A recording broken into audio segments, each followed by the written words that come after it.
പറന്നു പോകുന്ന സമയത്ത് ഒരയനം നിലത്ത് വീഴും. ഈ രാജാവ് നോക്കുകയാണ് എന്താണ് ഈ അരയണത്തിന് സംഭവിച്ചത്. രാജാവ് വളരെ ഫീലിംഗ് ഒരു വ്യക്തിയാണ്. രാഷ്ട്രീയ രോഗം വരുമ്പോൾ തന്നെ വളരെയധികം അസ്വസ്ഥനാണ് ഒരു വ്യക്തിയാണ്, ഒരു വ്യക്തിത്വമാണ്.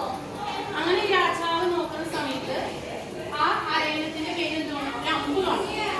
അത് ഈ രാജാവിന്റെ ഈ അമ്പ് വലിച്ചൂരെടുത്ത ശേഷം രാജാവ് തന്റെ മടിയിലിരുത്തി ഈ അരയണത്തിന് അവിടെയുള്ള കാട്ടിലെന്തുണ്ടാവും, ഔഷധ സസ്യങ്ങൾ ഉണ്ടാവില്ല.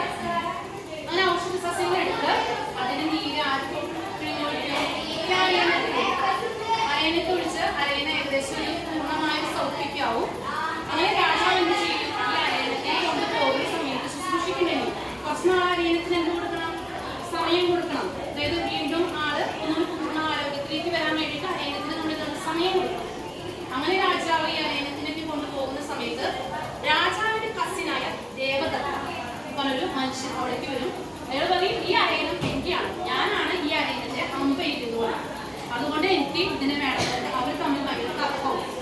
അപ്പൊ രാജകുമാരനായ കാരണം ഏതൊരു തർക്കവും എവിടെ വെച്ചിട്ടാണ് അവർ പരിഹരിക്കുക, രാജാവിന്റെ അങ്ങനെ രാജസദസ്സിലേക്ക് പോയി അവിടെ ആരുണ്ടാവും, രാജാവുണ്ട്. രാജാവിന്റെ അടുത്ത് പോയിട്ട് പറഞ്ഞു ഈ അരയണത്തെ ഞാനാണ് അമ്പ ചെയ്തത്, അതുകൊണ്ട് എനിക്ക് തരാം.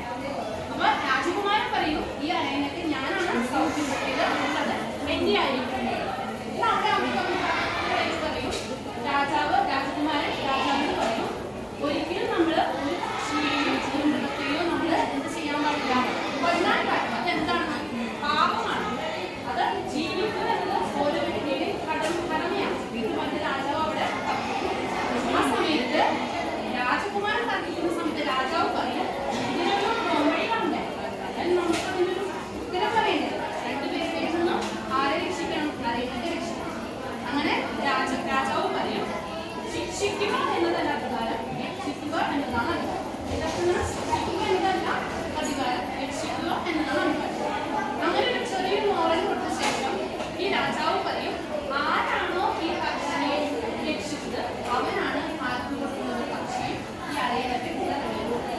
അങ്ങനെ ആർക്ക് അരയണത്തെ ആവശ്യപ്പെട്ടുണ്ട്, രാജകുമാരനെ. അങ്ങനെ രാജകുമാരൻ ഈ അരയണത്തെ കൊണ്ടുപോകും. അതിനുശേഷം അരയണത്തെ രാജകുമാരൻ പിന്നെ ഇപ്പോൾ താമസിക്കും. സൗഖ്യക്കായിട്ട് എന്ത് ചെയ്യും, ഭക്തിയുടെയും സ്വാതന്ത്ര്യത്തിലേക്ക്. ഈ കഥയിലെ മോറൽ എന്താണ്, നിങ്ങളുടെ ഒരു പക്ഷിയെ അല്ലെങ്കിൽ ഒരു വ്യക്തിയെ കൊല്ലുന്ന ഒരു സാഹചര്യമാണ് നമ്മളിവിടെ കാണുന്നത്.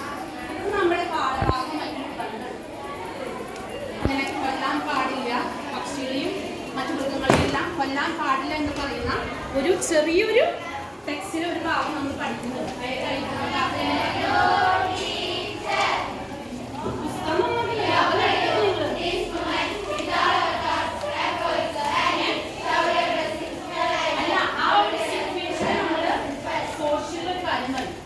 അതായത് ഒരു സാധനത്തെ നമുക്ക് ഹിംസിക്കാൻ പാടില്ല.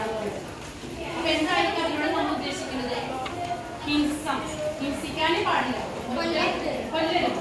അപ്പൊ നമ്മള് ഞാൻ പറയാം പൊളിറ്റിക്സ് അല്ല, സോഷ്യൽ സംഭവം. ഹിംസിക്കാൻ പാടില്ല എന്ന് പറയുന്ന കുറെ വ്യക്തികളുണ്ട്. അവരെ കൊല്ലാൻ പാടില്ല. ഗാന്ധിജി പറയുന്ന ഫ്രീഡം സ്ട്രഗിൾ ഗാന്ധിജി പറയുന്ന വാക്ക് ഏതാണ്, അഹിംസ. ഓക്കെ, വെരി ഗുഡ്, അഹിംസ. അതിന്റെ അർത്ഥം ഒരാളൊന്നും പറയുന്നത്